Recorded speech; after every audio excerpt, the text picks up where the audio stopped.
The old elites of the old Europe. Considering the future of Europe, many people fall into the temptation to find the repetition of the well-known scenarios, which are the conservative Renaissance and the resurrection of the old, kind, familiar to us by books, films, and tourist trips Christian Europe. The search for conservative options of the future almost always leads to the Vatican and all aristocratic lineages.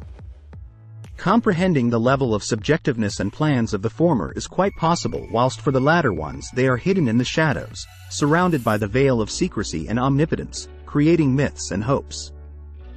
Discussions about aristocracy and the old money quite often circle around the illusion of their power due to them being judged by some historical novels, assumptions, and separate examples of issue solving.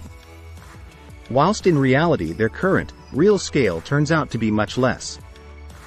The main capital and the influence of the modern aristocracy are formed due to stable social ties between completely different elites and important people in statecraft, finance, the real sector of economy, religion, creative activity, and so on. Theoretically, forming such a network of contacts is a fairly possible task for almost anyone important and talented, but it requires a lot of decades, sometimes even generations. Aristocratic lineages during their entire existence have been working for their name and trust, which is considered as a free pass. During the early stages of a child's life, one is being introduced to the right people in an informal setting, given to the best educational institutions, and so on. As a result, even a young man has quite significant number of personal connections with the elite in different spheres, but one gets even more from the right of affiliation to some lineage and corresponding traditions of behavior. Adequate and sane to a certain degree representative of the old money, having enough time, is capable to informally solve quite complex and important issues, converting personal and lineal, social, capital or getting himself debts for the future.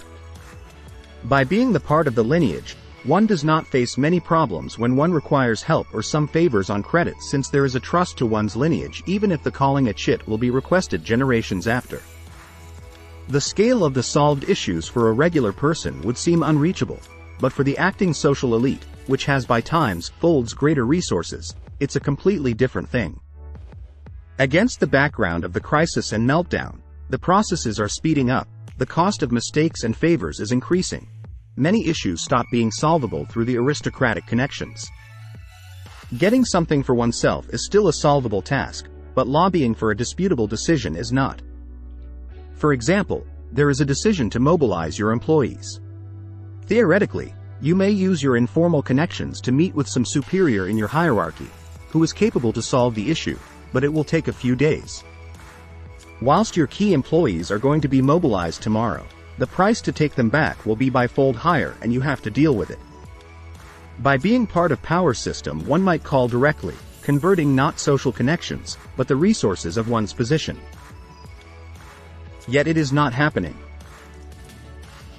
2 world wars and the following dominance of the United States cluster of transnational cooperation have significantly limited and undermined the power and possibilities of the old aristocracy, adding up to this overall degeneration, enervation, and wishful thinking.